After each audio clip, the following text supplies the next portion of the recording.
네, 오늘은 하나님을 떠나는 과정에 대해서 살펴보겠습니다. 그래서 하나님을 떠나는 과정을 살펴보면서 하나님이 우중과 우도는 떠나는 과정을 통해서 우리가 회복되기를 원하시죠. 그런 관점으로 좀 보시면 좋겠어요.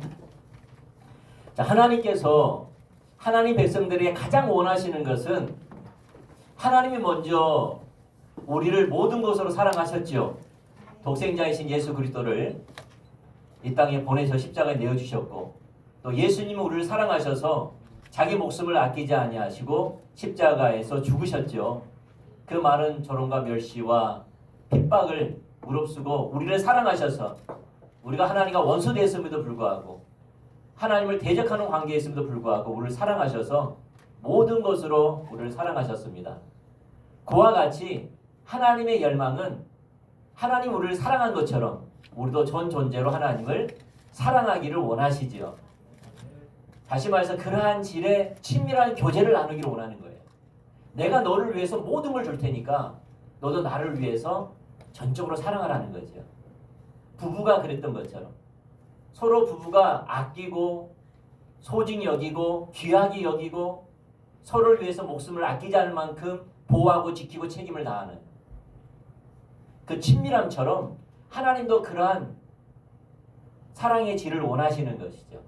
그래서 우리가 사랑하더라도 대충 사랑하는 것이 아니라 전 존재로 사랑하기를 원하시는 거지요. 그것이 우리를 창조하신 목적이고 우리를 구원하신 목적이고 오늘 살아가는 우리에게 원하시는 하나님의 가장 큰 열망, 성령님의 가장 큰 열망, 예수님의 가장 큰 열망인 줄 믿습니다. 아멘. 그리고 그러한 삶 가운데 하나님이 예배해 놓으신 생명이 넘칩니다. 그게 사도행전 2장 42절과 47절에 보면 이게 성경이 말하는 생명이라는 거예요. 너희가 나를 전존재로 사랑하면, 그렇게 내 안에 거하면 내가 너에게 이러한 생명을 주겠다라는 거예요. 그게 사도행전 2장 47절에서 42절 47절에 보면 교회 안에 있는 하나님의 생명, 그게 나와 있어요. 같이 읽어보죠. 시작. 저희가 사도의 가르침을 받아 서로 교제하며 떡을 떼며 기도하기를 전혀 힘쓰니라. 사람마다 두려워하는데 사도들로 인하여 기사와 표적이 많이 나타나니 믿는 사람이 다 함께 있어 모든 물건을 서로 통용하고 또 재산과 소유를 팔아 각 사람의 필요를 따라 나눠주고 날마다 마음을 같이하여 성전에 모이기를 힘쓰고 집에서 떡을 떼며 기쁨과 순전한 마음으로 음식을 먹고 하나님을 찬미하며 또 온 백성에게 친송을 받으니 주께서 구원받는 사람을 날마다 더하게 하시리라. 우리가 생각하는 하나님의 생명과 하나님이 원하시는 하나님의 생명은 차이가 있어요. 그러니까 하나님이 원하시는 교회를 향한 생명은 이게 나와 있는 거예요. 다시 말해서 우리 가운데 사도들의 가르침을 잘 받고 성도들 간의 교제와 떡을 떼는 친밀함이 있고 기도하기를 전혀 힘쓰는, 다시 말해서 하나님을 온 마음으로 찾는, 그리고 그로 인하여서 우리가 열방을 주께로 돌아오고 구원받고 하나님께 세우기 위해서 우리가 기사와 표적이 뒷받침되어지고 내 물건이라 하지 아니하고 내 시간이라고 하지 아니하고 내 재능이라 하지 아니하고 내 인생이라 하지 아니하고 내 이웃을 위해, 열방을 위해 내 시간과 물질과 재능과 내 가지고 있는 삶으로 헌신하고 성전에 모이기를 힘쓰고 순전한 마음으로 음식을 먹고 온 마음으로 하나님을 찬미하고 그런 선교적 삶을 보면서 매력적으로 보면서 열방이 주께 돌아오는, 열방이 그의 백성들을 향해서 친송을 하며 주께로 돌아오는 역사, 이게 성경이 말하는 생명이에요. 아멘. 이게 우리가 꿈꾸는 생명입니다. 돈 벌고 잘 먹고 잘 살고 성공하고 차 사고 집 사고 세상에서의 어떤 성공, 평안이 아니에요. 그건 세상 사람들이 추구하는 거고 우리는 하나님이 우리와 함께함으로 나타나는 하나님의 놀라운 역사, 하나님의 뜻이 이루어지는 역사, 하나님의 약속이 성취되는 것, 하나님이 우리 가운데 오셔서 거하시고 운행하시며 놀라운 역사를 이루시는 그 생명, 하나님이 그토록 원하시는 그의 나라의 특징들, 이것이 우리 교회 가운데 나타나는 것이 생명입니다. 할렐루야. 아멘. 우리는 이 생명을 꿈꿉니다. 이 생명을 갈망합니다. 아멘. 그것이 여러분과 우리 가운데 있기를 축복합니다. 그런데 이 생명은 우리가 원하는 것보다 하나님이 더 원하세요. 그래서 요한복음 10장 10절에 보면 이런 말씀이 있죠. 같이 읽어볼까요? 시작. 요한복음 10장 10절 없나요? 도적이 오는 것은 도둑질하고 죽이고 멸망시키는 것뿐이요, 내가 온 것은 양으로 생명을 얻게 하고 더 풍성하게 얻게 하려 하십니다. 생명을 풍성하게 얻게 하는 것이 하나님의 뜻이에요. 예수님이 이 땅에 오신 목적입니다. 아멘. 그런데 안타깝게도 하나님의 백성들은 하나님을 떠나려고 하는 경향이 있다는 거예요. 무슨 말이냐? 우리의 죄의 본질이 하나님을 떠나려고 하는 기질이 있다는 거예요. 제가 옛날에 전도사 때 제가 교회 차량 운행도 같이 하잖아요. 지금은 그런 거 시키면 전도사 안 한대요. 네, 그런 거 안 한대요. 네, 그거 하면 수당을 더 달라 그런대요. 우리는 그게 우리 전천후였거든요. 네, 교회 봉사 뭐 차량 운행 모든 걸 다 했거든요. 거의 집사처럼 했거든요. 그때 제가 운전했던 차가 베스타였어요. 베스타가 이게 얼라이먼트를 손보지 않아가지고 어디다 이렇게 타고 올라갔는지 이게 약간 이게 핸들이 좌측으로 이렇게 꺾여 있어요. 이렇게 운전하려면 어떻게 운전해야 되느냐? 잡아당겨야 돼. 힘을 빼면은 어디 처박아 버리는 거예요. 약간 이렇게 잡아당겨야 돼요. 그래야 앞으로 가는 거예요. 놓으면은 이렇게 가버려요. 네. 그런처럼 우리에게는 뭐가 있다면 본질적으로 하나님을 떠나려고 하는 기질이 있다라는 거예요. 우리가 그래요. 우리가 베스타예요. 우리는 처음부터 베스타 핸들이에요. 성경 그걸 써놨어요. 우리의 본질은 제 본질이에요. 자기중심성이에요. 그래서 우리가 말했잖아요. 우리 신앙생활의 가장 큰 방해 요소는 누구라고요? 나예요. 나. 남편도 아니고 아내도 아니고 자녀도 아니에요. 여러분 직장 동료도 아니고 여러분 주위 사람, 사업하는 사람 동료도 아니에요. 거래처 사람들도 아니에요. 신앙생활을 가장 방해하는 것은 내 자신이에요. 자기 중심성이에요. 내가 내 신앙생활을 방해해요. 가장 크게 방해해요. 사도 바울이 로마서 7장에 그걸 써놨어요. 하나님의 뜻대로 살고 싶은 것은 하나님 뜻대로 살고 싶은 것은 나지만 내 마음속에 뭐가 있다? 육신이 거한다는 거예요. 죄가 거한다는 거예요. 그 죄가 하나님의 뜻대로 살아가는 나를 방해한다는 겁니다. 그걸 발견한 다음에 오라 이 사망의 몸에서 우리가 누가 나를 구원하랴. 그러면서 8장에서 이야기하죠. 8장에 죄와 사망의 법과 그다음에 성령의 법이 내 안에 있는데 우리는 성령에 의한 삶을 살 때 그게 가능하다. 성령의 지배를 받으면 꼼짝달싹도 못한다. 그래서 우리 성령 충만함을 받아야 된다. 이거예요. 할렐루야. 그래서 우리가 기도하지 않으면, 하나님 찾지 않으면 내가 그 하나님의 성령의 통치 안에 들어갈 수가 없는 거예요. 그래서 우리가 어떻게 해야 돼요? 하나님 찾아야 돼요. 기도해야 돼요. 말씀의 지배를 받아야 돼요. 하나님의 음성을 들어야 돼요. 그분의 뜻을 목적을 발견해야 돼요. 그 주님의 은혜를 주셔야 돼요. 하나님의 살아계심을 보여주셔야 돼요. 느끼게 해주셔야 돼요. 목적이 분명하게 내 삶을 방향성을 잡아주셔야 돼요. 그래야지만 내 자아가 잠식되는 거예요. 통제를 받는 거예요. 성령에 의해서. 할렐루야. 근데 우리가 안타깝게도 우리가 날마다 하나님을 구하는 것이 되면 좋은데 그러지 못하고 누가 왕노릇하는 거죠? 내 자신이 다시 베스타처럼 이쪽으로 가려고 하는 거예요. 그래서 헨리 불가이 목사님이 말한 것은 너무나 안타깝게도 우리에게는 하나님을 떠나려고 하는 경향이 있다는 거예요. 하나님을 찾지 않으면 잡아당기지 않으면, 기도하지 않으면, 하나님을 채워지지 않으면, 그 말씀이 나를 지배하지 못하면 이 풀어지는 거예요.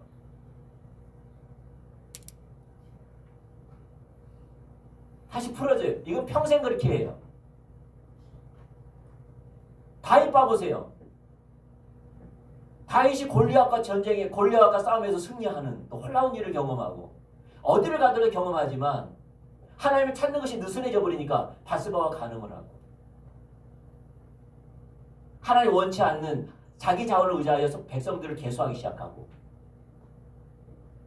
왜? 찾는 것이 느슨해지니까 그런 거죠. 예배하는 것이 느슨해지니까 말씀으로 안 채워지니까 그 음성으로 안 채워지니까 내가 사는 목적 오늘 살아가는 이유 그분의 사랑과 그 은혜가 나를 덮지 못하니까 내 자아 이 타락한 본성이 통제를 받지 못하는 거예요. 이렇게 찾지 못하니까 이게 베스타처럼 하나님을 떠나려고 하는 경향으로 잡아당기는 거예요. 옛날 습성으로. 세상 사람들이 똑같은 그 습성으로 가는 거예요. 근데 한쪽은 우리가 구원받았기 때문에 그 싫어요. 싫은데 이길 힘이 없는 거죠. 그 정죄감만 시달려요. 죄책감이 온다 이 말이죠. 안타깝게도. 그래서 하나님의 사람들은 이 성경에 보면은 그러한 일들이 많이 기록되어 있어요. 그래서 하나님이 그렇게 하나님을 떠나면 다시 하나님을 찾는 것이 떠나고 하나님을 사랑하는 게 떠나고 하나님과 동행하는 사람이 떠나면 그들 가운데 하나님 생명이 거쳐요. 그리고 하나님의 징계와 심판이 있어요. 반드시 나타나요. 우린 이걸 잘 보셔야 돼요. 사실 그걸 민감하게 아는 사람이 우리가 그 하나님을 찾는 사람이거든요. 그걸 빨리 캐치하는 사람들이에요.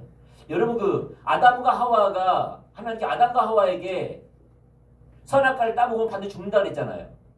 그랬어요 안 그랬어요? 네, 그랬어요. 반드시 죽는다. 그러니까 사단이 뭐라고 말했죠? 죽지 않는다. 속지 말라. 이것을 먹는 날에는 너희가 하나님처럼 지혜로울까 봐 먹지 못하게 하는 거다.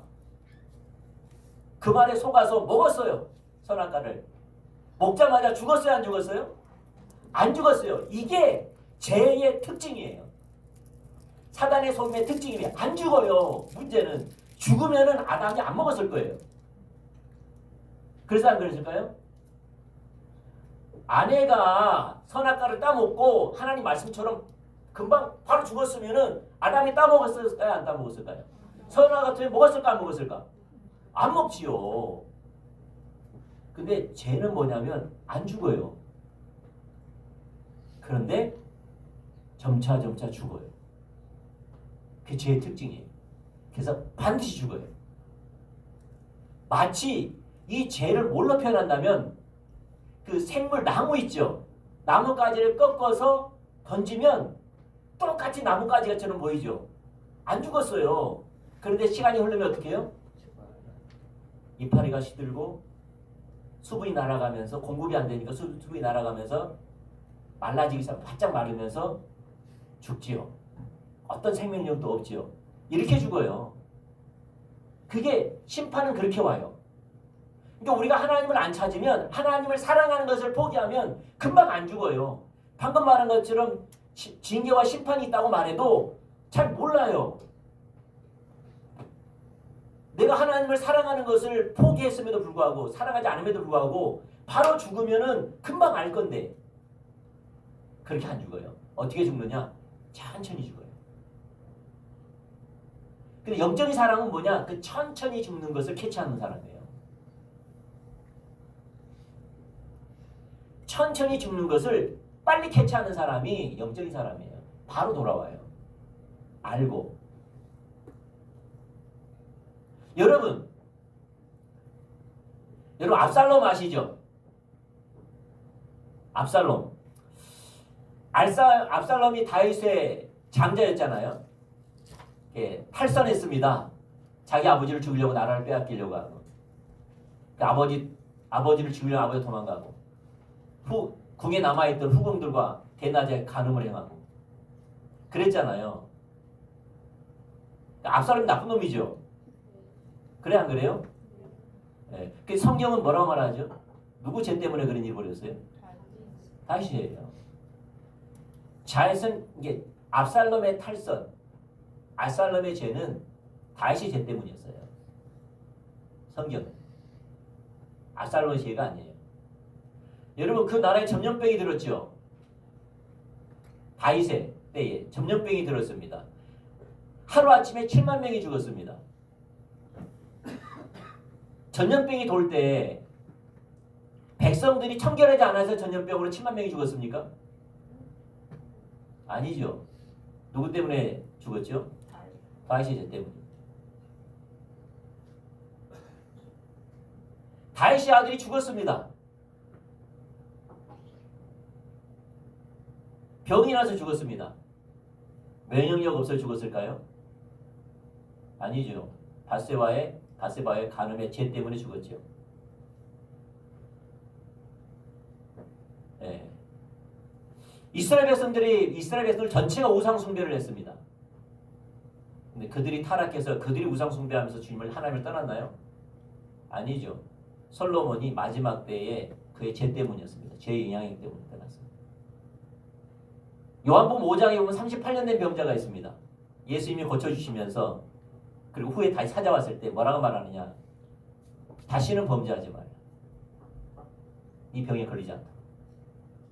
다시 38년 된 병자의 몸의 병은 뭘로부터 왔어요? 죄.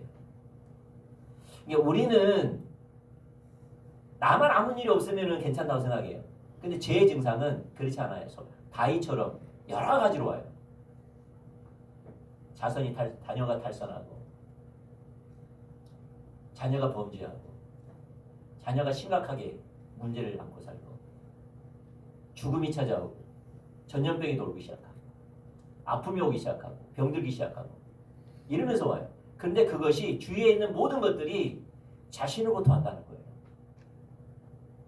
그게 처지인식이에요. 그게 역대하 7장 14절의 의미예요. 그게 스스로 겸비함이에요. 다시 말해서 나의 죄로 말미암아 토산과 메뚜기가 토산과 생물과 모든 것을 먹고 비가 내리지 아니하고 땅에 기근이 오고 그랬다라는 거예요. 낫이 탓이 아니라는 거예요. 해충의 문제가 아니라는 거예요. 뭐의 문제라고요? 자기 죄로부터 왔다는 것을 인식하는 거예요. 그게 처지인식이에요. 그래서 우리가 하나님을 사랑하고 우리가 하나님의 뜻대로 살지 않냐면 우리가 하나님의 징계와 심판이 임해요. 근데 많은 사람들이 잘 모르는 것 같아요. 자녀의 문제라고 이야기하고 가족의 문제라고 이야기하고 나라의 문제라고 이야기하고 환경의 문제라고 이야기하고 이렇게 이야기하는 것 같아요.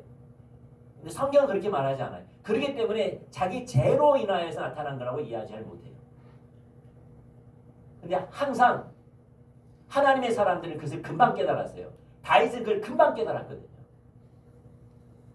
하나님의 사람들은 그걸 금방 깨달았어요. 그래서 납작 엎드려요. 주여 우리가 범죄하였나이다. 내가 범죄하였나이다. 이스라엘 백성들이 우상 숭배에서 하나님을 떠났음에도 불구하고 그 때의 왕이 하나님의 왕이면 하나님이 세우신 신실한 왕이면 자기 죄로 여기고 우리가 범죄했다고 납작 엎드려요. 근데 하나님이 그가 그렇게 엎드렸기 때문에 스스로 겸비했기 때문에 내가 그것을 사해주겠다는 거예요.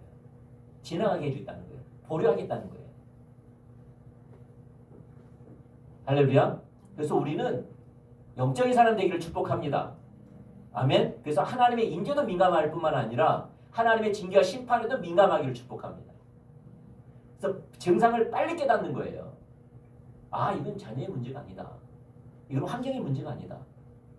아, 이건 질병의 문제가 아니다. 이건 유행의 문제가 아니구나. 그 나의 죄 때문이구나. 그래서 우리는 빨리 돌이키기를 축복합니다.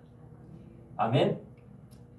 자, 그래서 우리는 사실 사단이 원했던 그 죄를 짓게 만들고 죄에 무감각하게 만드는 그 사단이 원한 거잖아요. 근데 하나님은 우리를 회복하기 위해서 오늘 말씀을 우리 가운데 나누게 하심을 믿습니다. 자, 그러면 우리가 이런 증상이 있으면 빨리 우리가 돌이키는 겁니다. 아멘. 하나님을 떠나는 것은 마음에서부터 떠납니다. 마음에서 시작합니다. 마음에서부터. 오늘 많은 성도들은 주일이면 교회 열심히 나오고 기도를 열심히 하고 또 11조를 잘하기 때문에 하나님을 떠나는 것과 자신은 아무런 상관이 없다고 생각합니다. 그러나 하나님을 사랑하는 것도 그렇듯이 하나님을 떠나는 것 또한 마음에서 시작됩니다. 그래서 헨리 불갈 목사님은 하나님과의 신선한 만남 92페이지에 이렇게 말합니다. 하나님으로부터 멀어지는 것은 활동과는 무관하다. 그러니까 우리가 하나님으로부터 멀어지는 것, 하나님을 떠나는 것은 나의 행동과 무관하다는 거예요. 그것은 당신의 마음이 급진적으로 이동하는 것과 상관이 있다. 하나님으로부터 떠나는 것은 일정한 진행 과정을 거칩니다. 그것은 당신의 마음이 하나님으로부터 돌아서는 것에서부터 시작됩니다. 우리의 마음이 하나님으로부터 돌이키는 거예요. 떠나는 거예요. 거기서부터 하나님을 떠나는 겁니다. 마음입니다. 다시 말해서 우리 마음 자체가 하나님만이 우리의 유일한 구세주요, 우리의 유일한 참된 주이시요, 키리오스요, 주요 나의 왕이시요, 하나님만이 나의 참된 생명입니다. 그분이 아니면은 나는 살아갈 이유가 없습니다. 살아갈 소망도 없습니다. 목적도 없습니다. 나는 오직 하나님 그분 자신입니다. 그 자신이 내가 살아가는 이유고 나의 힘이고 나의 기쁨이고 나의 만족이고 오늘 살아가는 이유입니다. 여기서 떠납니다. 하나님 자신만 목적 때문에 떠납니다. 그분을 사랑하는, 그분을 위해서 그분의 평가받을 소중히 여기고 사람들이 보이든 보이지 않든 보든지 보지 않든지 한결같이 하나님 앞에서 그분의 음성을 듣고 그분의 말씀대로 살아가는, 거기서 떠납니다. 떠나면 거기 떠납니다. 그래서 성경에는 우리가 하나님을 떠난 마음에 떠난다고 이야기하면서 신명기 30장 17절에 이렇게 말합니다. 읽어보죠. 시작. 그러나 내가 만일 마음을 돌이켜 듣지 아니하고 유혹을 받아 다른 신들에게 절하고 그를 섬기냐. 여기 보면 어디서 떠나요? 마음에서 떠나요. 그 마음에서 하나님을 떠나면 나타나는 특징이 있습니다. 이 특징을 보면서 우리가 하나님께 회복되기를 축복합니다. 자, 첫 번째, 불순종입니다. 우리가 마음에서 하나님을 사랑하는 것을, 하나님과 하나 되는 삶을 살지 않으면 나타난 특징이 있습니다. 특징은 불순종입니다. 우리가 저번 주에 살펴봤죠. 사랑과 순종은 밀접한 연관관계가 있다. 그래서 하나님을 사랑하는 사람은 하나님께 순종한다. 하나님을 사랑하지 않는 사람은 하나님께 순종하지 않는다. 하나님께 순종하는 사람은 하나님을 사랑한다. 하나님께 순종하지 않는 사람은 하나님을 사랑하지 않는다. 나는 하나님의 사랑함과 순종의 관계를 우리가 저번 주에 살펴봤습니다. 그래서 우리가 하나님을 전전제로 사랑하지 않으면, 주님을 떠나면 나타난 특징은 뭐냐? 불순종입니다. 불순종. 그래서 호세아 시대이건 예수님 시대이건 에레미야 시대이건 하나님을 사랑하는 것에 떠나면 그들은 하나님을 버립니다. 하나님을 버릴 때 나타난 특징이 뭐냐? 그들 가운데 불순종이 나타납니다. 불순종. 호세아 4장 1절과 6절의 말씀을 읽어볼까요? 자, 시작. 이스라엘 자손들아 여호와의 말씀을 들으라. 여호와께서 이 땅 주민과 논쟁하시나니 이 땅에는 지식도 없고 인애도 없고 하나님을 아는 지식도 없고 내 백성이 지식이 없으므로 망하는도다. 내가 지식을 버렸으니 나도 너를 버려 내 제사장이 되지 못하게 할 것이요 내가 내 하나님의 율법을 잊었으니 나도 내 자녀들을 잊어버리리라. 보세요. 진실도 없고 인애도 없고 하나님을 아는 지식도 없으니까, 다시 말해서 하나님을 사랑하고 하나님과 동행하는 삶을 살지 않으니까 뭘 버리죠? 하나님의 율법을 잊어버리고 버리죠. 그래서 하나님 사랑하는 것과 불순종은 밀접한 연관이 있어요. 그들이 하나님을 사랑하는 것에서 마음에 떠나니까 하나님의 말씀이 그분이 우리 가운데 주신 말씀, 그의 백성들에게 주신 언약의 말씀, 우리를 살리기 위해서 주시는 말씀, 하나님과 동행할 수 있는 하나님의 길, 이 말씀을 소홀히 여기고 부담스럽게 여기고 잊어버리고 떠납니다. 왜? 하나님을 사랑하지 않으니까. 그 말씀도 사랑하지 않는 거지요. 에레미야서 2장 13절과 6장 19절 말씀도 읽어보죠. 시작. 내 백성이 두 가지 악을 행하였나니 곧 그들이 생수에 근원되는 나를 버린 것과 스스로 웅덩이를 판 것인데 그것은 물을 거두지 못할 터진 웅덩이들이니라. 땅이여 들으라. 내가 이 백성에게 재앙을 내리니 이것들이 그들의 생각의 결과라. 그들이 내 말을 듣지 아니하며 내 율법을 거절하였습니다. 보니까 하나님, 생명의 근원 되신 하나님을 버리니까, 마음에서 버리니까 하나님의 율법을 거절하죠. 왜냐하면 하나님과 율법은 같거든요. 왜? 그분이 말씀하신 거예요. 우리 가운데 그의 백성으로서의 당연히 살아야 할 우리의 길이거든요. 하나님 우리를 다스리시는 법이거든요. 우리는 그 안에 있을 때 하나님과 교제할 수 있고, 그 안에 있을 때 보호를 받고, 그 안에 있을 때 우리 생명이 넘치는데, 그래서 그의 백성들은 하나님을 사랑하기 때문에, 하나님 백성이기 때문에 어떻게 하면 하나님이 우리 가운데 말씀하신 하나님 나라를 다스리는 그 삶을 살 수 있을까? 성경은 뭐라고 말하고 있을까? 우리는 그걸 사모하면서 그의 백성의 특권으로서 그 삶을 살 것인데 그건 전혀 관심이 없는 거죠. 말씀 있는 것 자체가 부담스럽고 순종하는 것 자체가 부담이 되는 거죠. 그래서 하나님을 사랑하면 하나님의 말씀을 버리게 되어 있습니다. 장신구에 불과합니다. 요한복음 5장 42절과 47절 말씀 읽어보죠. 시작. 다만 하나님을 사랑하는 것이 너희 속에 없음을 알았노라. 그러나 그의 글도 믿지 아니하거든 어찌 내 말을 믿겠느냐 하시니라. 하나님을 사랑함이 없으니까 하나님 말씀을 믿는 것, 순종하는 것이 가능하지가 않죠. 그래서 우리가 마음에서부터 하나님을 떠나면, 하나님을 사랑하고 하나님과 동행하는 삶에서 마음에서 떠나면 우리 가운데 나타나는 특징이 뭐냐? 불순종이거든요. 불순종. 그래서 어느 시대이건 하나님을 전전제로 사랑하는 삶에서 떠나면 하나님 말씀을 버리게 되어 있습니다. 하나님 말씀을 버린다는 것은 단순히 말씀 묵상하지 아니하고 성경 공부하지 아니하고 그게 아닙니다. 말씀 묵상하고 성경 공부하고 성경을 연구하고 그럴 수 있습니다. 그러나 하나님 말씀을 버렸다는 말은 하나님 말씀대로 삶을 살지 않는다는 것입니다.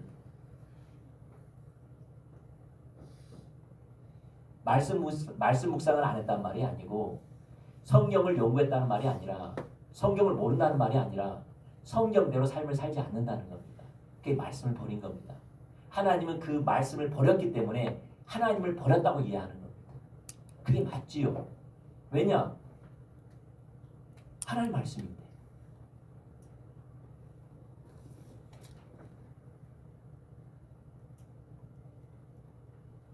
그래서 실제적으로 말씀대로 살지 않는 겁니다. 다시 말해 성경에서 우리 가운데 그토록 외치는 게 뭡니까? 신구약 전체가 하나님과 친밀한 교제죠. 살아있는 하나님과 교제, 동행하는 삶이죠.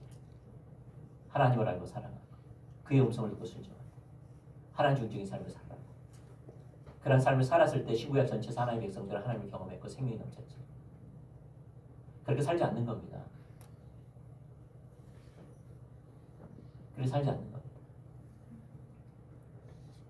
왜 부담스러운 거죠? 왜 하나님 사랑하지 않습니까? 신명기 30장 11절에 보면 이렇게 말이 있죠. 하나님 명령은 쉬운 것이라고 말하죠. 읽어보겠습니다. 시작. 내가 오늘 내게 명령한 이 말씀은 내게 어려운 것도 아니요 먼 것도 아니라. 마태복음 11장 30절 시작. 이는 내 멍에는 쉽고 내 짐은 가벼우니라 하시니라. 여기 보면 하나님의 말씀을 지키는 것은 쉽다. 하나님의 통치 가운데 거하는 것은 쉬운 문제다. 어렵지 않다. 이렇게 말하는 겁니다. 왜 그럴까요? 하나님을 사랑하면 그렇게 된다는 거죠. 우리가 하나님을 사랑하면 기꺼이 하나님 말씀대로 살기를 원한다는 거죠. 우리가 하나님을 사랑하면 기꺼이 대가를 지불하더라도 하나님 통치 가운데 거하기를 사모한다는 거죠. 그 삶이 어려운 문제가 아니라는 거죠. 근데 왜 부담스럽느냐? 하나님 뜻대로 살고 싶은 마음이 없기 때문에.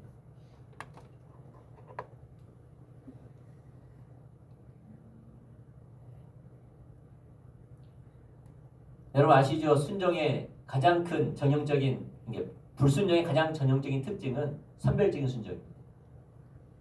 내가 지킬 만한 것은 지키되 부담스러운 것은 안 지키는 겁니다. 손해가 되고 대가 지불하면 안 지키는 겁니다.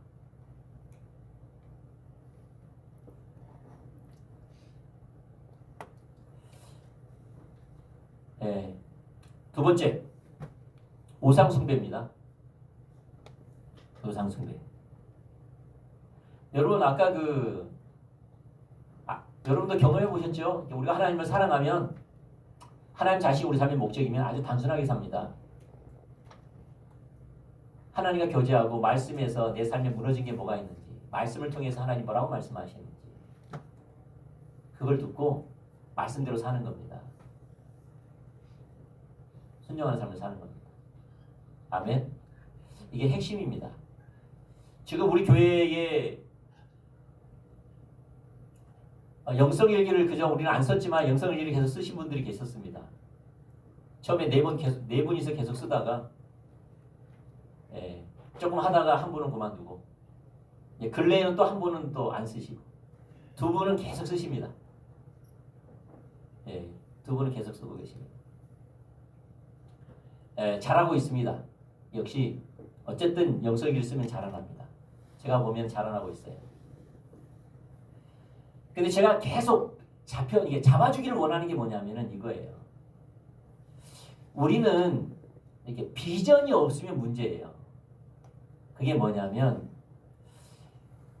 비전이 없으면 태평양 가운데 있는 돛담배와 같아요. 비전이 없으면. 무슨 말이냐? 태평양에 돛담배 하나가 있습니다. 태풍이 붑니다. 하나님 찾을까요? 안 찾을까요? 찾지요. 하나님 어떡합니까? 이 태풍을 물러가게 해주십시오. 이 태풍과 싸워서 승리하게 해주세요. 두려워하지 않게 해주세요. 하나님 지혜를 주세요. 능력을 주세요. 내게 힘을 주세요. 그러겠지요. 그래서 하나님이 힘과 능력과 지혜를 줬습니다. 암초를 만났습니다. 하나님, 나는 갈 바를 알지 못합니다. 하나님은 천지 창조주시고 모르는 게 없으십니다. 바닥에 물길도 다 아십니다. 어디가 암초가 있는지, 어떻게 하면 이 배가 안전한지 주님은 아십니다. 주님 내게 그 길을 보여주시고 나를 도와주시사 내 손과 내 눈과 내 몸이 되어주셔서 가장 안전한 길로 인도하시고 어떠한 해도 당치 않도록 주님의 크신 역사를 경험할 수 있도록 도와주십시오. 부르짖고 찾고 야단을 치면서 하나님의 은혜와 능력으로 말미암아 그 암초를 이겨냈지요. 잘했어요? 못했어요? 잘했죠. 그런데 어디를 갈지 모르는 거예요.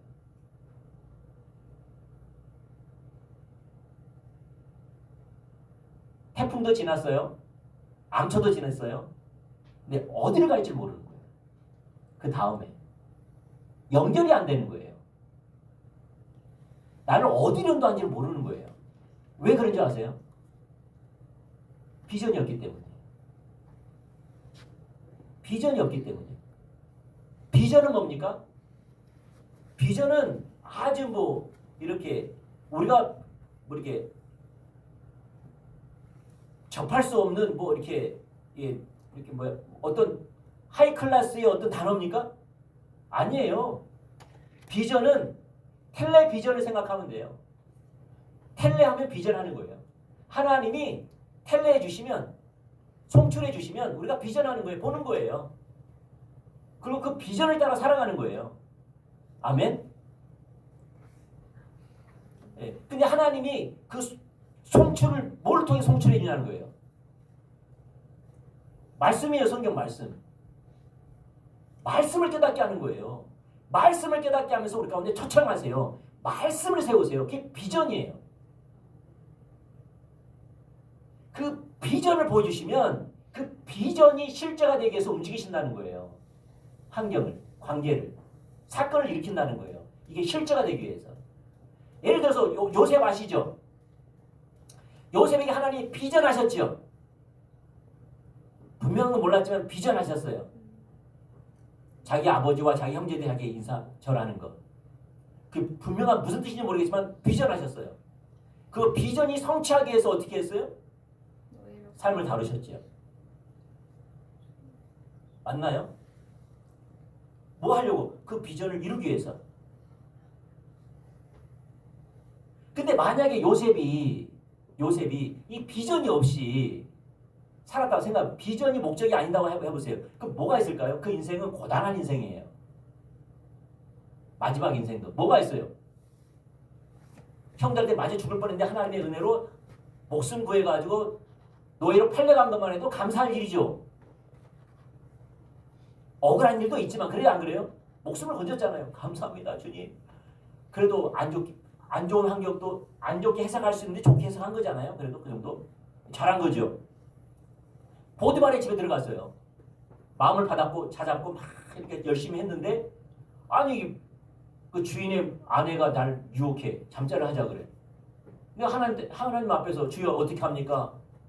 내 목숨을 어떻게 좀 편하게 살아보려고 좀 응답해야 됩니까? 어떻게 해야 됩니까? 하나님 도와주세요 했겠죠. 근데 하나님 능력치고 은혜 주셔서 그 죄를 범하지 않도록 도와주셨지요. 잘했어요 못했어요? 그랬더니 아내가 자기를 갖다가 강간 미수를 해가지고 감옥에 집어넣어버렸어요. 잘했어요 못했어요? 잘했지요. 감옥에 들어갔어요. 삶이 절망이잖아요 이제는. 왕이 감옥에 들어갔어. 왕이 집어넣어서 들어간 감옥은 나올 수 있는 유일한 방법 왕이 그 나오게 해끔 해줘야 되는데 요셉은 왕이 집어넣은 게 아니라 보디발이 집어넣어가지고 나올 소망이 사라진 거예요. 소망이 사라졌어요. 항상 우리는 파리로 뭐합니까? 그거라도 바라봐야 될 건데 왕은 자기는 몰라요. 아무리 파리로 되면 뭐합니까? 왕은 요셉을 모르는데. 절망이죠. 그런데 살아보려고 발버둥을 쳤어요. 나름대로 자리를 차지했고 열심히 봉사하고 그랬지요. 인생이 이렇게 끝났다면 어떻게 될까요? 그 인생. 내가 어디로 간지 전혀 모르겠지요.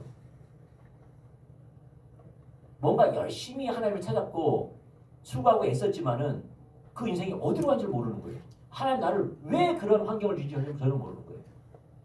무슨 말이냐. 영성이를 쓰지만은 반복적으로 그러는 거예요.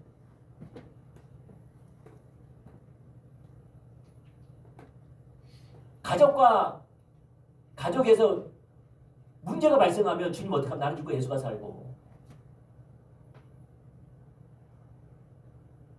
그래서 참고 견디고 나는 죽고 예수가 사니까 상대방을 섬기고 사랑하고. 잘한 거예요 못한 거예요? 잘한 거죠. 그냥 어디로 연결될지 몰라. 연결 안 돼.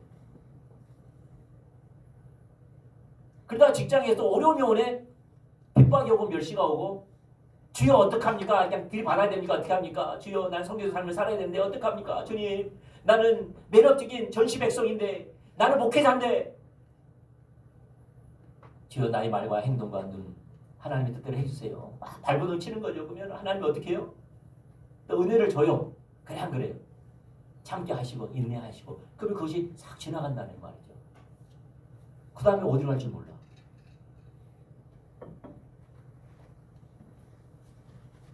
이게 반복되는 거예요. 저는 이걸 고쳐주려고 하는데 잘 안 돼요. 왜냐? 그분은 그러니까 하나님을 처음부터 하나님 그분을 추구하지 않아서 그래요.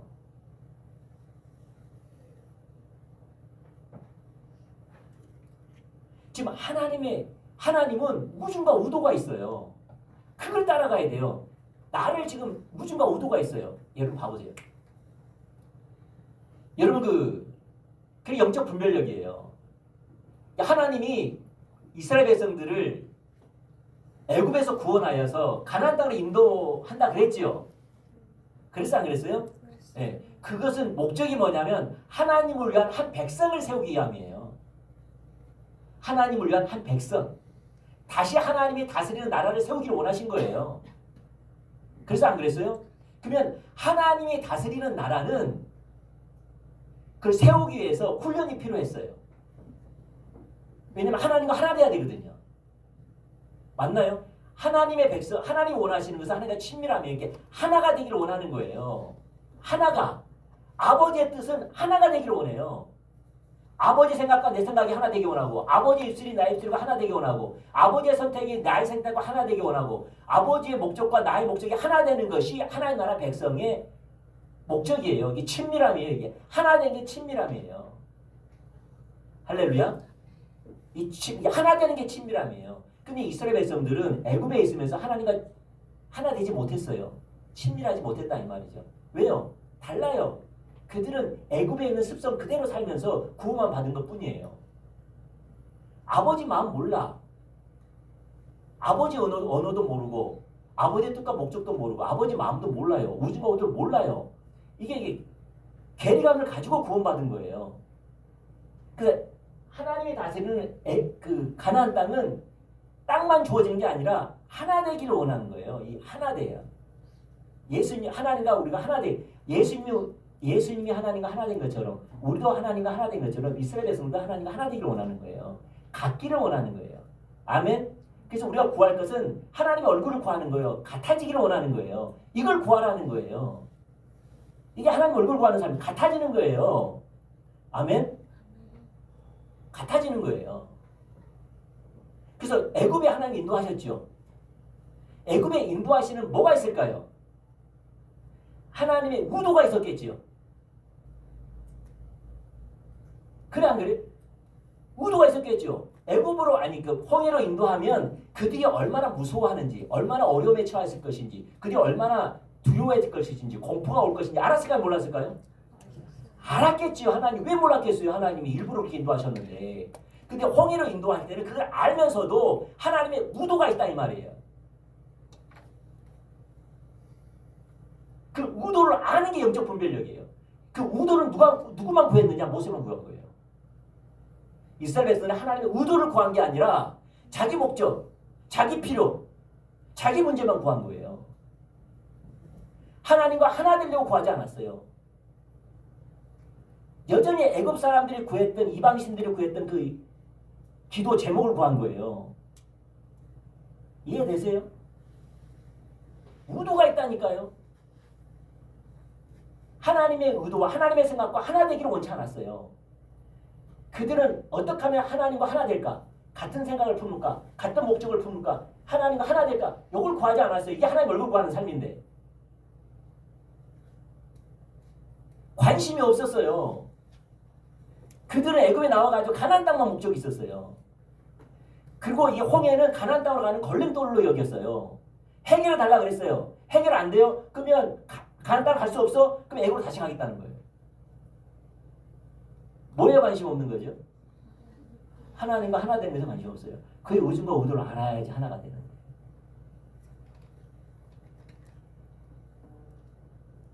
우리 삶에는 의도가 있다 이 말이에요.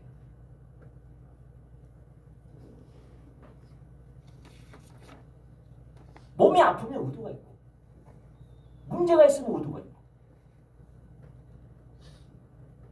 홍해를 집어서 의도가 있다는 말이에요. 그 사람에게 이 말을 들었으면 하나님의 의도가 있다는 말이에요. 마음이 상했으면 상하게 하신 의도가 있다는 말이에요. 예수님이 우리 마음을 상하게 하시거든요. 환경을 통해 사람을 통해서. 그러면 그 사람이 한 게 아니라 하나님이 했다는 거예요. 의도가 있다는 말이에요. 모든 것에는 의도가 있다. 그걸 보는 게 영적 분별력이에요. 이 의도는 누가만 구했느냐? 이 길을 누구만 구했느냐? 모세만 구한 거예요. 이 의도를 아사 내가 의도 가운데 거함으로 하나님과 지속적으로 동행하게 하시고 하나님의 신임을 얻어 주님과 친밀함을 누리게 해주세요. 이게 모세의 기도였어요. 주의 길을 내게 보이사 주님을 알게 하시고 지속적으로 주님의 신임 가운데 거하게 하소서. 의도를 모르면 광야에 엎드린 이스라엘 백성처럼 행동하니까 의도를 보여달라는 거예요. 길을 구했어요. 왜? 하나님과 하나 되기로 했거든요. 모세는 하나님 자신이 목적이었거든요. 임재만이 소정이거든요. 의도가 있다 이 말이에요. 내가 가난하면, 내가 물질이 없으면 물질이 없는 의도가 있다 이 말이에요. 하나님 물질을 줬으면 물질을 줬던 의도가 있다 이 말이에요. 어느 직장에 들어가게 했으면 그 직장에 들어가는 의도가 있다 이 말이에요. 내가 직장에 못 들어가고 있으면 못 들어가게 하는 의도가 있다 이 말이에요. 그 의도를 알고 지금과 하나 되는 겁니다. 아멘. 하나님은 의도가 있다 말이에요. 그를 인도하는 게 있다 이 말이에요. 근데 그 어디에 써졌냐? 성경에 써졌다.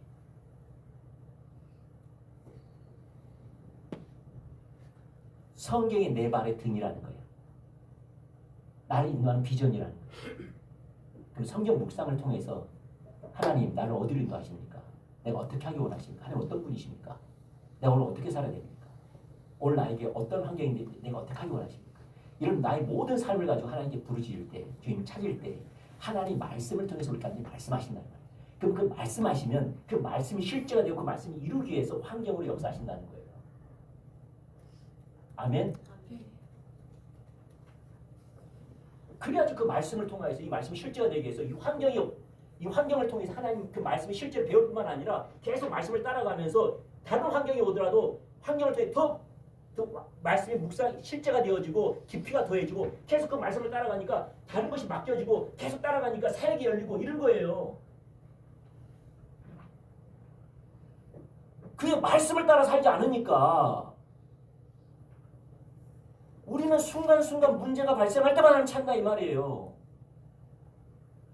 그 나쁜 게 아닌데 비전 없는 향방 없는 삶이라는 거예요. 그 목적 이루지 못해요. 잘한 건데. 왜? 얘 하나님 자신이 목적되지 않았기 때문이에요. 그건 여전히 자기 목적이에요. 하나님 목적이 아니라 자기 필요해서 하나님 찾는 거예요. 자기 신앙을 위해서 찾는 거예요. 자기 신앙을 위해서 찾는 거라니까요. 사랑할 수 없는 사람을 어떻게 합니까? 이 문제 만났는데 어떻게 합니까? 내가 어려운데 어떻게 합니까? 내가 아픈데 어떻게 합니까? 요것만 찾는 거예요.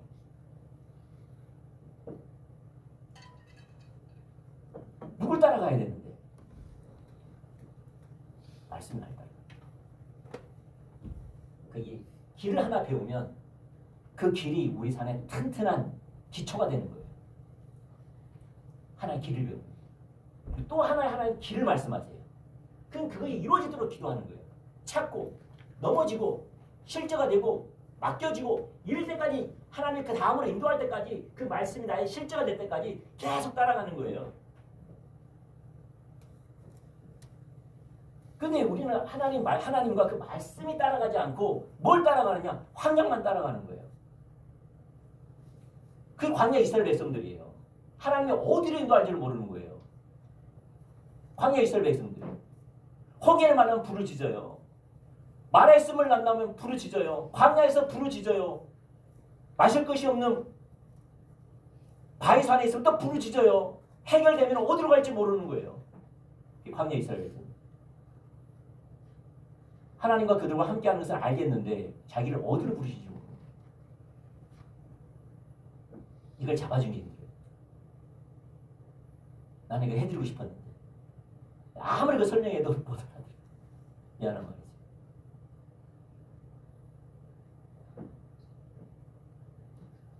그럼 어떻게 하면 되느냐? 말씀으로 인도하신다니까요. 말씀으로 죄를 깨닫게 하든지 무너진 내 삶을 보게 한다든지 하나님의 비전을 주신다든지 사명을 주시면서 내게 그에 대한 소망을 가지고 실제가 될 수 있도록 불을 짓는 거예요. 찾는 거예요. 그것이 목적인 거예요. 그 사람이 방해하면은 관계도 끊고 그걸 따라가면 사람들이 오해해도 오해받고 나는 지금 그것만 초점이 있으니까 놀러 가자고도 안 가고 차 마시자고도 안 가고 그럼 저 사람이 선한 걸 뻔히 알면서도 그게 관심이 없는 거죠. 왜? 나는 그게 이루어져야 되니까. 근데 우리는 그렇게 하잖아요. 내가 그런 게 없으니까 내가 아무리 힘들어도 저 사람이 차 마시자 그랬는데 무슨 사정이 이거지. 또 차 마시고. 아이고 나는 그냥 가족끼리 놀고 싶은데 또 놀러 가자 그러니까 아이고 섬기는 차원에 또 가지 뭐. 그게 무슨 의미가 있냐 이 말이지. 할렐루야. 우리는 하나님이 여러분을 인도하실 때 말씀으로 인도하신다니까요. 내 말이 등이라니까요. 말씀이 실제가 될 수 있도록 인도하신다니까요. 그게 길이에요. 아멘. 그걸 따라갈 때 어떨 때는 어려움도 오죠. 왜? 그게 실제가 되기 위해서. 그 사람들은 뭐냐면 이걸 세우기 위해서 환경을 주신 거거든요. 이걸 세우기 위해서 일이 주어지는 거거든요. 자기는 분명하죠. 어디로 인도하고 계시는지. 근데 이제 비전이 없으면 태풍이 불면은 막 은혜로 보여요. 하나님 경험. 암초를 만나면 막 부르짖어요. 또 은혜를 경험해. 잘한 거예요. 어디로 간지 모르는 거예요. 왜 그러냐? 하나님 자신이 비전이 아니기 때문에.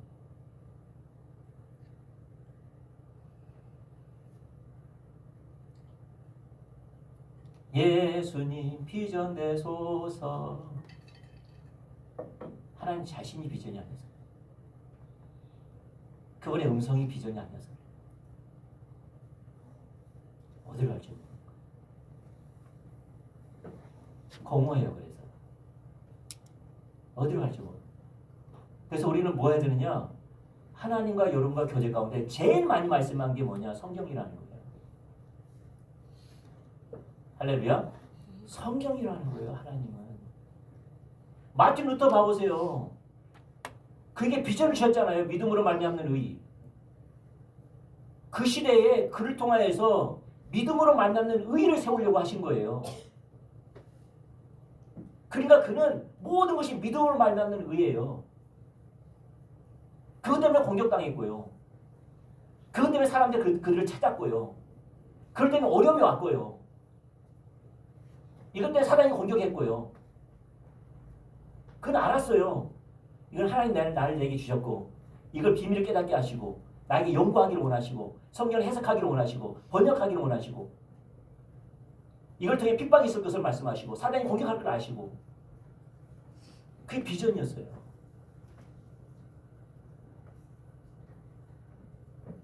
아멘. 말씀으로 말씀하신다니까. 여러분을 여러분에게 말씀하신다니까요.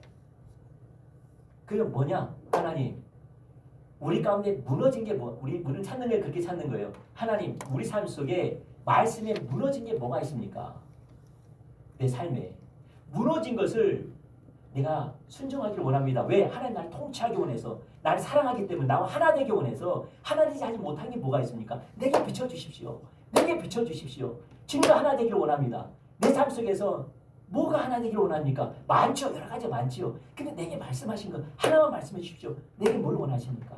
오늘 설교를 통해서, 말씀을 통해서 내게 무너진 게 뭐가 있습니까? 내가 당장 해야 될 게 뭐가 있습니까? 내게 말씀해 주세요. 주님 말씀이 진리가 내 발에 듭니다. 제발 도와주세요.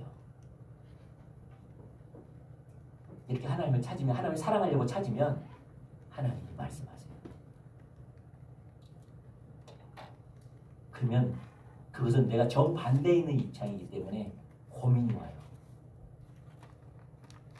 내가 정반대에 있는 거기 때문에 무너졌기 때문에 정반대에 있는 거기 때문에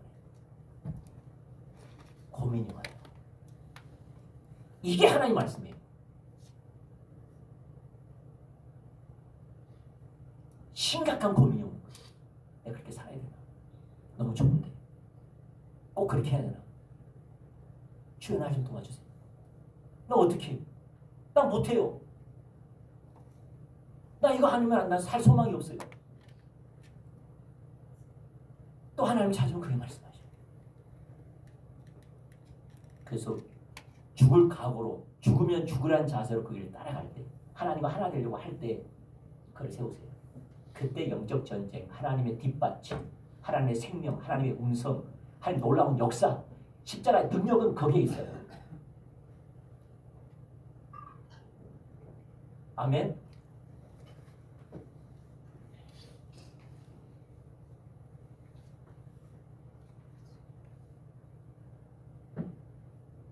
주여, 다 이해할 점 있습니다. 네. 무슨 아시겠죠? 네. 우리가 왜 방황하는지 아침부터 저녁까지 주님 목적이 되지 않아서 그래요.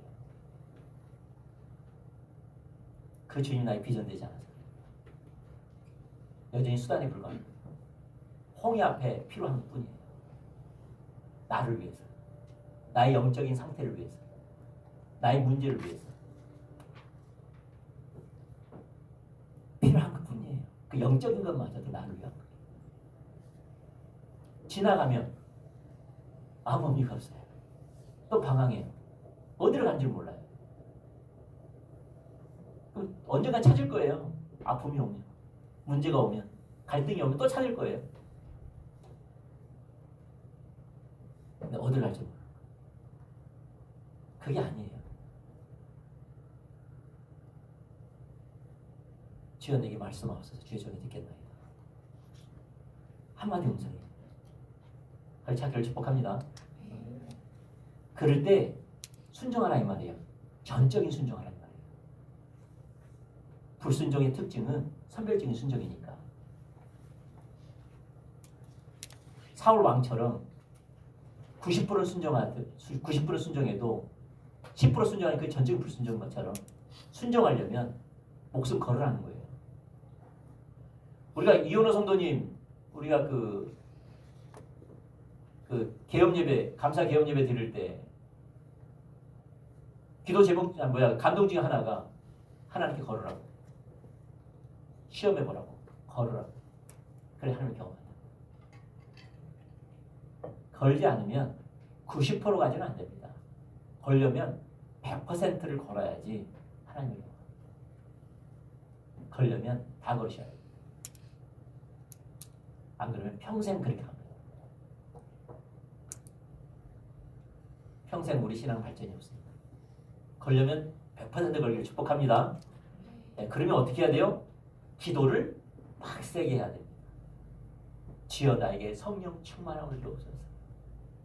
아시죠? 나는 베스타 핸들입니다.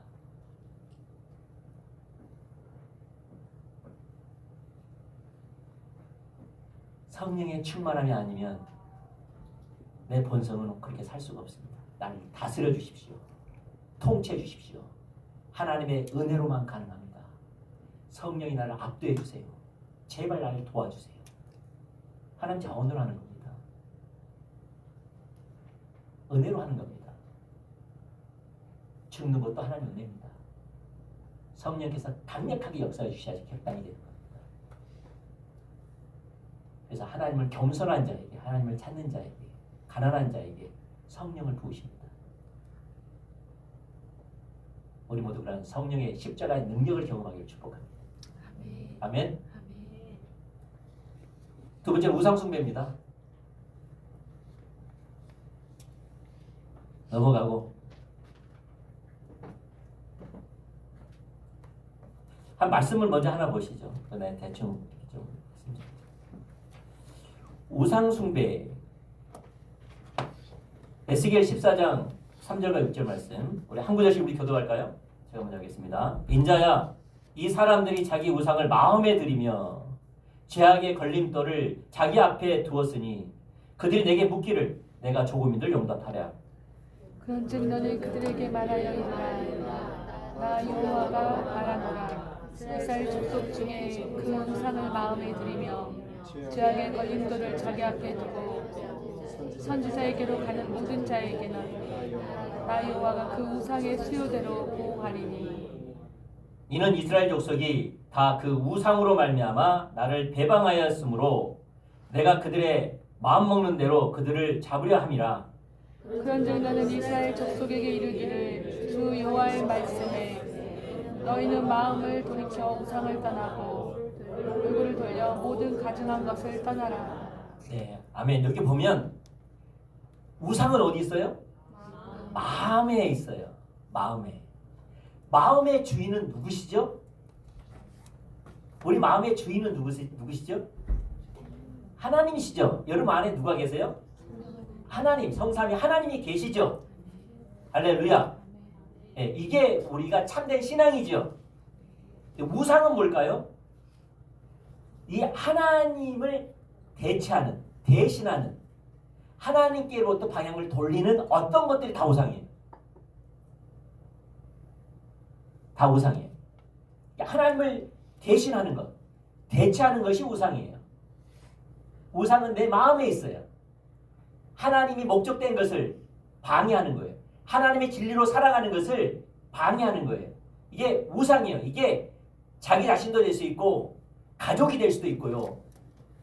자녀가 될 수 있고 물질이 될 수 있고 건강이 될 수 있고 자기의 어떤 여가가 될 수도 있고 자기의 취미가 될 수 있고 자기의 명예일 수도 있어요. 우상이. 아멘. 다시 말해서 원띵 오직 하나님만 바라보게 만들고 진리로 살아가게 하는 것을 방해하는 거예요. 방향이 대체하는 거예요. 그게 우상이에요. 성경은. 그래서 우상은 어디 있다고요? 우리 마음에 있다. 우리는 외적으로 나타나는 우상이라고 생각하는데 아니에요. 아니에요. 여러분 중국만 하더라도 도교만 하더라도 힌두교만 하더라도 엄청나지요. 힌두교만 우상만 6억 개 이상이래요. 말이 6억 개지.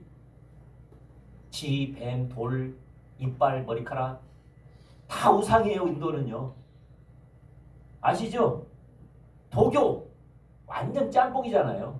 불교 플러스 장군도 모시고 뭣도 모시고 뭐 조상도 모시고 선인도 모시고 다 하는 게 도교죠. 우리는 그걸 보면서 저 우상을 하는데 아니에요. 그 나타나는 것은 마음에 있는 것이 나타나는 건 몇 가지예요. 그게.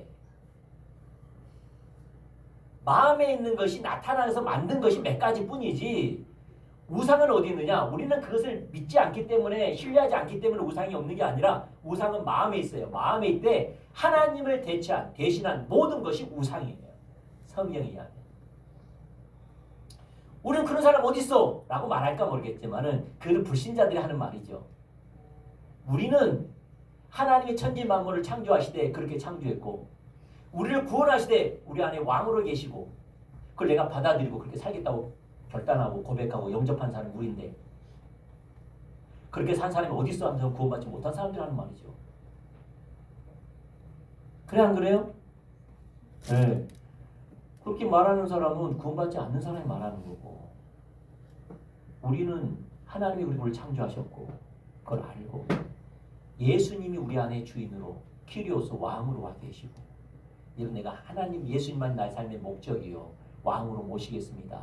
나는 주의 뜻대로 살겠습니다. 내 인생 하나님께 드리겠습니다. 이게 구원이고 영접인데 맞나요? 근데 그렇게 사는 사람이 어디 있어? 그게 가능하나요? 그건 구원받지 않는 사람들이 말하는 거지. 왜 이해가 안 되니까. 영접한 적도 없으니까. 그런 예수님이 아니니까 본인에게는 그게 어렵게 느껴지겠죠. 근데 우리는 당연하죠. 맞나요? 근데 우상은 많습니다. 우리가 쉽게 생각하는 돈이 우상이 될 수 있고요. 가족이 우상이 될 수 있고요. 세상 명예, 쾌락이 우상이 될 수 있습니다. 이거는 안 말해도 다 아는 겁니다. 근데 우상은 여러 가지입니다. 근데 제가 몇 가지를 이야기했거든요. 이 우상은 사단이 우리 가운데 심어진 우상입니다. 가장 강력하게. 믿는 사람들에게 심어지는 우상입니다. 그래서 신구약 전체에서 백성들이 무너졌을 때 이 우상 때문에 무너졌습니다. 왜? 이거는 예의주시 아니면 못 보는 거거든요. 첫 번째가 형식적인 예배입니다. 다시 말해서 전통적인 신앙입니다. 전통적인 신앙. 무슨 말이냐? 우리가 어려서부터 지켜왔던 신앙입니다.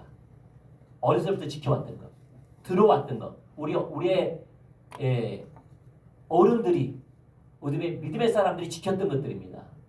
그걸 내가 그대로 지켰음으로 말미암아 신앙생활 잘한다고 생각하는 겁니다. 새벽 기도하는 거, 11조 하는 거, 금식하는 거, 철야하는 거, 말씀 보는 거, 전도하는 거, 구제하는 거 잘한 거죠. 잘한 거예요? 잘한 거죠. 근데 이건 전통이에요. 옳은 전통이에요. 근데 뭘 대신한 거죠? 내 안에 계신 예수님을 사랑하고 그 주님과 동행하는 삶을 대신하는 거죠. 그게 우상입니다. 그래서 이사야 시대 때에 에레미야 시대 때 예수님 때 바리새인들이 그 우상 때문에 망가졌습니다. 무너졌습니다. 왜? 하나님을 위해서 한다고 했거든요. 그리고 사실이었을 겁니다. 그들은 하나님을 위해서 했습니다. 근데 문제는 그 안에 계신, 자기 안에 계신 하나님을 사랑하지 않았어요. 전능자로 사랑하지 않았어요. 그 안에 계신 하나님이 유일한 구세주요, 유일한 주인이요, 유일한 생명된 삶을 살지 않았어요. 그들은 하나님 외에 어떤 것을 추구했어요? 야망, 물질, 성공이었어요.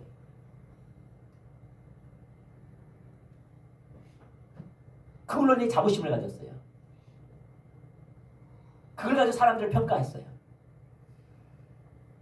그게 우상이었어요.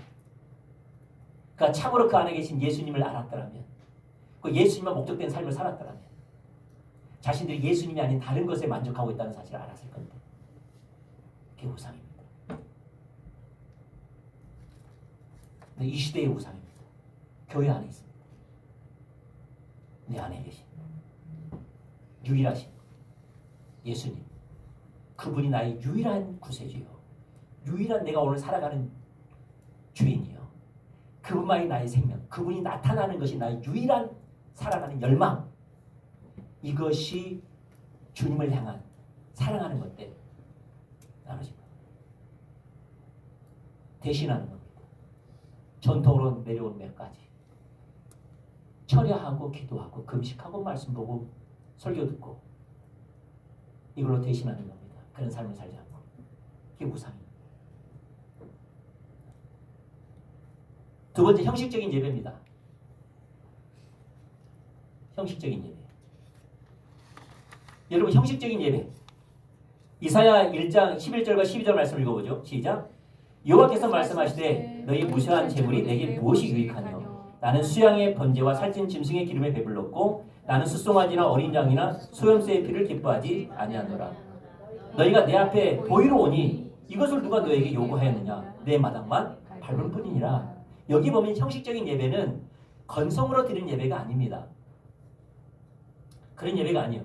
신앙적으로 보기에는 성경 말씀대로 기도하고 예배하고 금식하고 철야하고 하나님께 절기를 지키고 월삭을 지키고 많은 예배를 드리고 정성을 다한 예배를 드렸어요. 근데 형식적인 예배는 이것을 했냐 안 했냐가 아니라 이걸 했어도 삶에서 내 안에 계신 하나님이 주인으로서 그 예수님만이 나의 유일한 구세주요, 주인이요, 생명되는 예수님이 내 안에 사시는 삶을 살지 않으면 그것은 우상숭배입니다. 왜냐하면 예배는 우리의 삶을 표현하는 수단이기 때문에. 근데 그런 삶을 살지 않으면서 어떻게 표현할 수 있단 말이에요?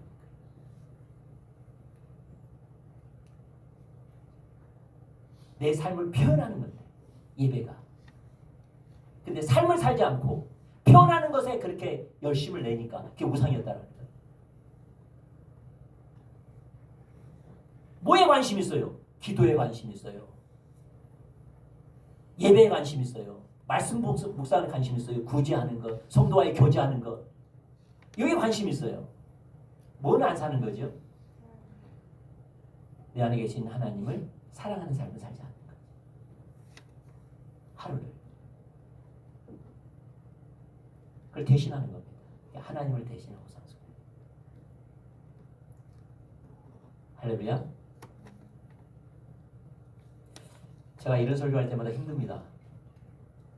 왜냐하면 설교를 하면 할수록 조용해지니까. 그러나 하나님의 말씀이라고 알고 듣기를 축복합니다. 성경 공부입니다. 요한복음 5장 39절과 40절 시작. 너희가 성경에서 영생을 얻는 줄 생각하고 성경을 연구하거니와 이 성경이 곧 내게 대하여 증언하는 것이니라. 그러나 너희가 영생을 얻기 위하여 내게 오는 것을 원하지 아니하는도다. 다시 말해서 그들은 성경의 성경이 영생을 주는 말씀인 줄 알아서 말씀을 묵상하고 했지만 정작 그 성경에서 말하는 참된 영생은 예수님 자신인데 예수님 자신에게 가지 않았다는 거예요. 다시 말해 그들은 성경에 대한 게 예수님을 아는 수단인데 예수님을 아는 수단으로 만족했다는 거예요. 성경을 깊이 알고 깊이 깨달아지고 깊이 감사하고 했지만 성경의 실제이신 예수님과 깊은 교제를 하지 않았다는 거예요.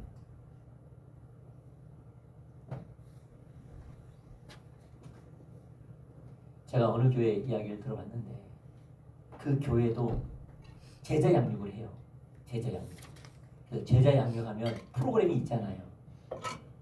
1단계부터 6단계. 그 다음 코스 하잖아요. 그리고 그 코스 다 마치면 리더가 되려고 한다는 거지. 그건 가능하지가 않습니다. 왜 가능하지가 않죠? 살지 않는 한 절대 리더가 될 수 없습니다.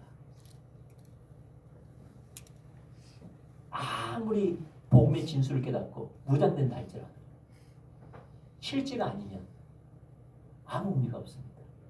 그게 바리새인들입니다.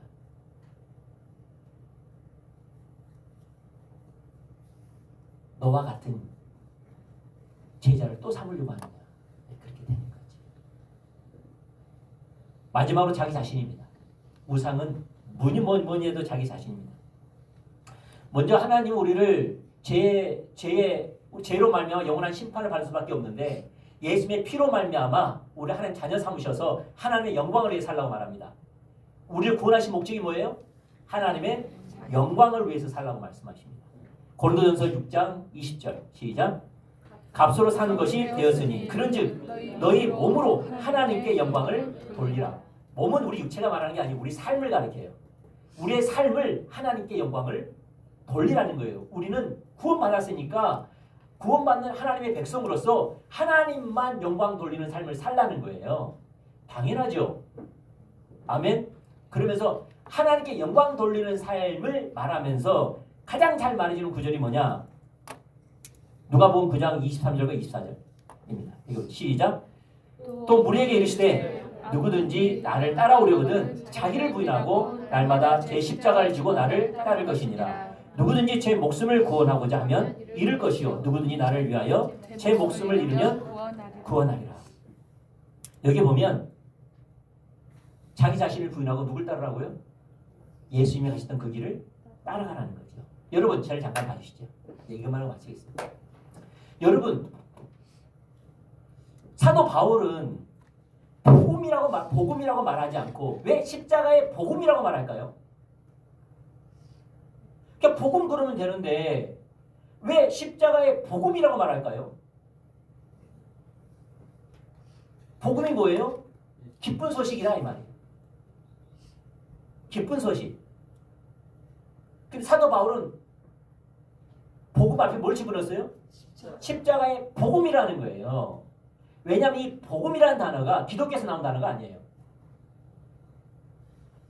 이 복음이라는 것은 기쁜 소식은 그 당시에 키리오스 로마 황제에게 붙여진 이름 그 칭호였어요. 복음이라는 게 기쁜 소식이라는 게. 다시 말해서 그 로마 병사들이 적과 싸워서 돌아올 때 그 소식을 듣는 게 뭐예요? 기쁜 소식이었다. 복음이었다라는 거예요. 기쁜 소식이었다라는 거예요. 기쁜 소식의 의미가. 또 하나는 뭡니까? 황제만이 기쁜 소식이에요. 황제의 말, 황제의 영향력 말이 기쁜 소식이었다는 거예요. 황제만이 하나님의 아들이고 신의 아들이고 황제만이 우리에게 평안과 안식과 안락을 준다는 거예요. 그게 그 당시에 기쁜 소식이었어요. 이게 복음이었다고요. 무슨 말 알겠지요? 근데 사도 바울은 복음을 뭐라고 말한 거죠? 그게 아니다. 세상이 주는 게 아니고 군사력의 우위가 주는 것이 아니고 황제가 주는 것이 아니다. 복음은 그게 아니다. 기쁜 소식은 그게 아니다. 기쁜 소식은 예수님의 소식이 기쁜 소식이다. 십자가에 달리신 그분이 복음이다. 이 말이에요.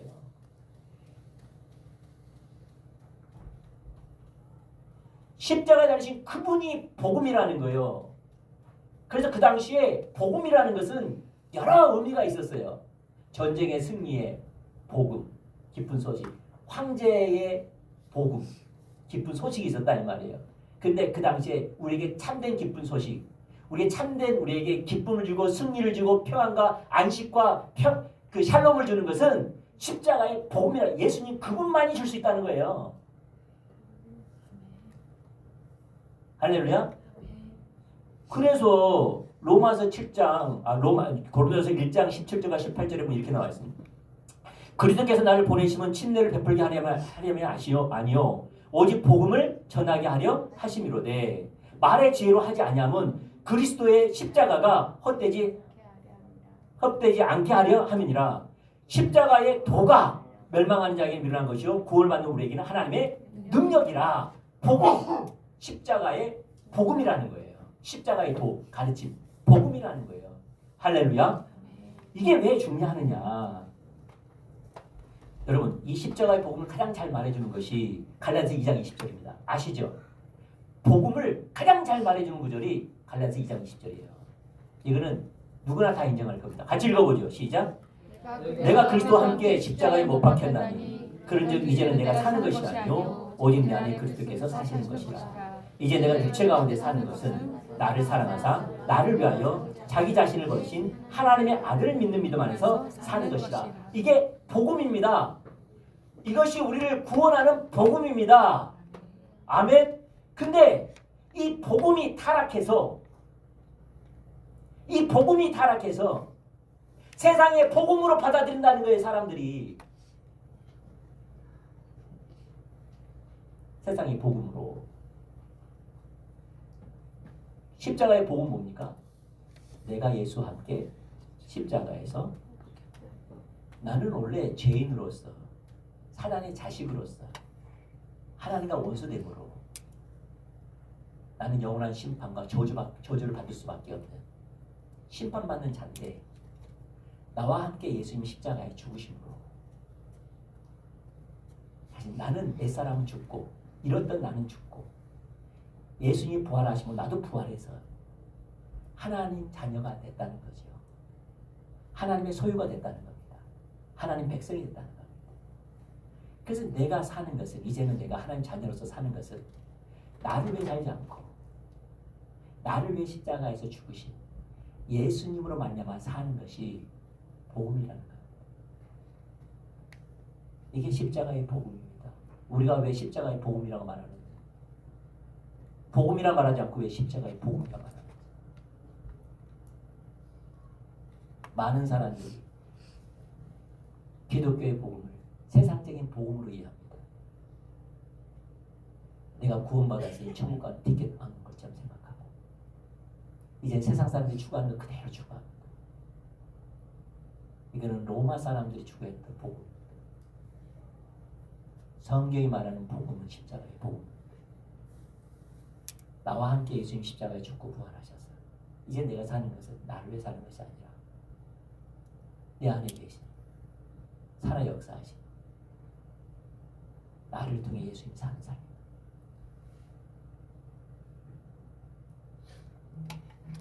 그게 복음이에요. 근데 이걸 잘못 이해해가지고 고린도 교회 사람들은 이 복음을 잘못 이해한 거예요. 세상 사람들 같은 이해를 갖고 있는 거예요. 종교만 달라진 거지. 세상 사람들이 추구한 것이 좀 달라진 것뿐이에요. 언어가 달라졌고, 그 종교의 언어가 달라졌고, 그 신앙이 달라진 것뿐이지 똑같이 추구했어요. 어떻게 추구했냐? 이렇게 추구했습니다. 고린도 사람들이.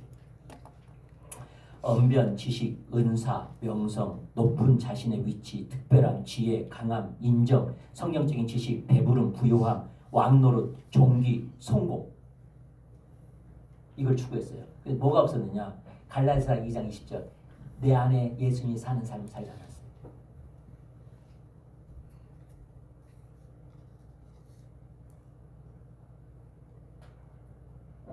그게 세상적인 교회라는 겁니다. 잘 들으셔야 돼요. 자, 이번에 말씀 묵상하면서 더 봐지더라고요. 고린도 교회는 세상이 가지고 있는 그 복음으로 이해했어요. 그래서 세상 사람들이 추구하는 것을 종교로 바꾼 거예요. 그래서 그들에게는 세상 사람들이 추구하는 걸 추구하지 않았지만 자기 나름대로의 성경에 나와 있는 것들을 추구했어요. 뭘 추구했어요? 언변, 지식, 은사, 명성, 높아진 자신의 위치, 특별한 지혜, 강함, 인정, 성경적인 지식, 배부름, 부유함, 왕노릇, 종기, 성공. 이게 있기 때문에 하나님 자기와 함께 한다고 생각했어요. 하나님 주신 은혜라고 생각했어요.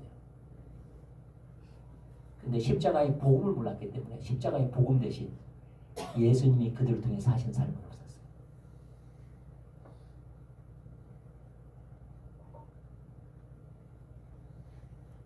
예수님과 같이 생각하고 예수님과 같이 말을 하고 예수님과 같이 선택하고 예수님과 같이 해석하고 예수님과 같이 낮아지고 겸손하고 영혼을 살기 위해서 말씀의 권세와 능력으로 그들을 섬기고 낮아지고 내 것을 가지고 가난한 자에게 넘는 내 것을 가지고 가난한 자를 섬기고 없는 자들의 필요를 채우고 낮아지고 없어지고 그게 없었어요.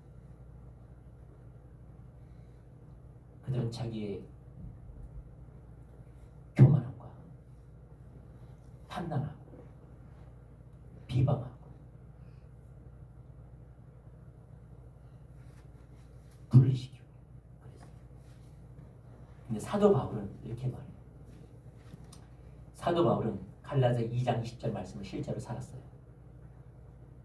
예수님과 하나 된 삶을 살았어요.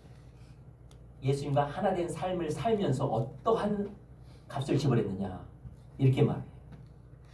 하나님이 우리를 죽이기로 작정한 자와 같이 이 말에 두셨으며 천사와 사람들의 구경거리가 되었노라.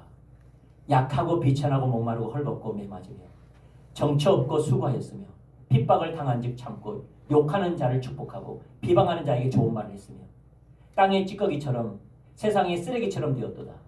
가난했으며 내가 수고를 넘치도록 하고 옥에 갇히고 매를 수없이 많이 맞았고 여러 번 죽을 뻔하였고 유대인들에게 40대에 한 대 강한 매를 5번 맞았고 3번 태장으로 맞고 1번 돌에 맞고 3번 파선하고 일주일 주야를 깊은 바다에 위험에 지냈으며 여러 번 여행하며 강의 위험과 강도의 위험과 동족의 위험과 이방인의 위험과 신의 위험과 광야의 위험과 바다의 위험과 거짓 형제 중에 위험을 당하고 또 수고하고 애쓰며 여러 번 자지 못하고 줄이며 목마르고 여러 번 굶주리고 춥고 헐벗었노라. 나는 죽고 예수가 사는 삶을 살다 보니까 그런 삶을 산 겁니다. 이게 복음이에요. 이게 예수님이 가라고 한 그 길이에요. 누가복음 9장 23절과 24절 또 무리에게 이르시되 아무든지 나를 따라오려거든 자기를 부인하고 날마다 제 십자가를 지고 나를 따를 것이니라. 누구든지 제 목숨을 구원코자 하면 잃을 것이요 누구든지 나를 위하여 제 목숨을 잃으면 구원하리라.